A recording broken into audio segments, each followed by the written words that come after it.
Hello friends, welcome to the Viva Voce of Anatomy. Today we discuss about the sternum. Now the sternum is a flat, long bone form the anterior median boundary of a thoracic cage. The sternum is having three parts. Upper part, thick part is known as a manubrium. Middle, long and narrow sternum or a body of the sternum, and the lower small portion is a gyphoid process or gyphy sternum. Now we see one by one each part. First, the manubrium. The manubrium is a quadrilateral in the shape. It is a thickest part of a sternum. It is having two surfaces, that is anterior, posterior, and having four border, that is superior border, inferior border, and right and the left lateral borders. First, surface. The anterior surface, you can see it is convex from the side to side and concave from above downwards. Anterior surface provides origin to pectoralis major and sternal head of sternocleidomastoid muscle on the either side. So this is about the anterior surface. The posterior surface is concave. It provides the origin of sternohyoid muscle in the upper part and the sternothyroid muscle in the lower part. Now we discuss about the borders. First, the upper border. Upper border is a thick, concave and the largest border. Now it is concave in the middle part, which is known as a suprasternal notch or a jugular notch or a interclavicular notch in the middle. And on the either side, superior border present the facet for articulation with the medial end of the clavicle to form sternoclavicular joint, which is a saddle variety of synovial joint. Now this interclavicular notch provides the attachment of a lower fiber of an interclavicular ligament and two lamina of an investing layer of a deep fascia of a neck. This is the upper border. The lower border. Lower border is articular. It articulates with the sternum to form the secondary cartilaginous joint. Now here it also make slightly angle and make the sternum convex forward. This angle is known as an angle of Lewis or a sternal angle. Now last, a lateral border. The lateral border provides attachment to the first costal cartilage to form the first chondrosternal joint, which is a primary cartilaginous joint, and in the lower part you can see there is a upper demi facet for the second costal cartilage, which is a synovial variety of articulation, and it is a subtype is a plane variety of a synovial joint. So the lateral border of a manubrium provides the 1.5 upper 1.5 of facet for the articulation of a first and the half second costal cartilage. So this is all about a manubrium. Now we see the body of the sternum. The body of the sternum as compared to the manubrium, it is thinner, it is narrower, and it is longer. The body of the sternum is having two surfaces, that is anterior surface, posterior surface, having two end, upper end, lower end, and two border, right and the left lateral border. First we discuss the surfaces. The anterior surface is somewhat flat and it is marked by three transverse ridges which indicates the fusion of small four bones, which is known as a sternibri. Now anterior surface on the either side here gives the origin of a pectoralis major muscle.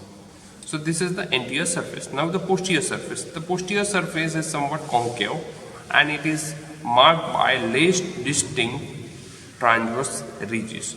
A posterior surface attachment in the lower part, posterior surface on the either side gives the origin of a sternocostalic muscle. Now we discuss about the two end.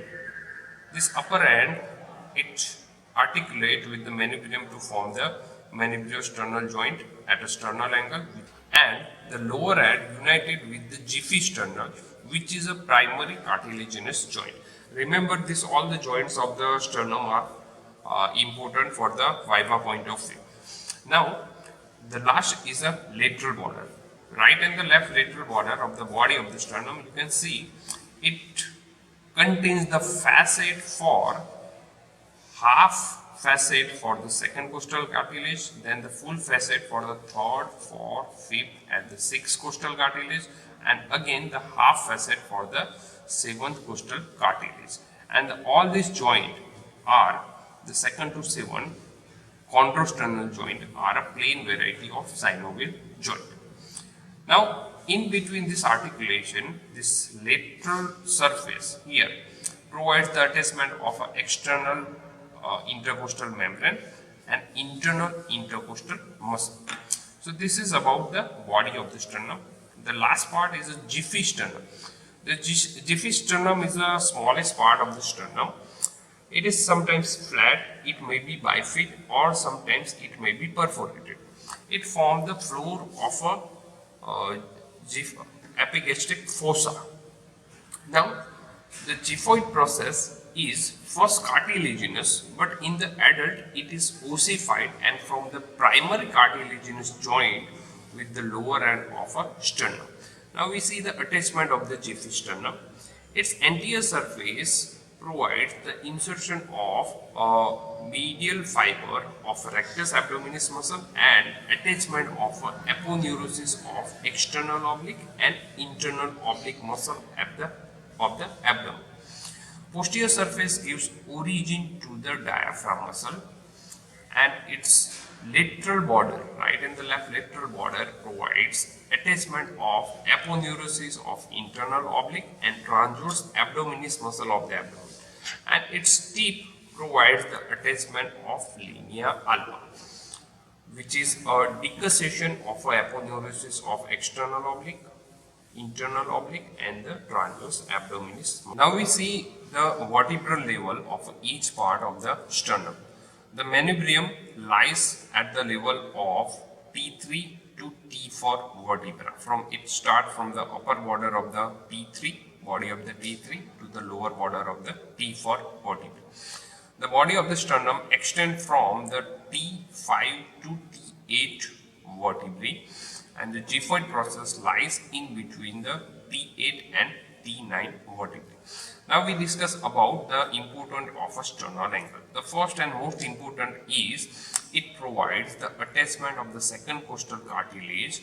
By that way we can counting the rib as well as intercostal space, locate the intercostal space. The second, at the level of a sternal angle, the ascending aorta ends and the arch of aorta start.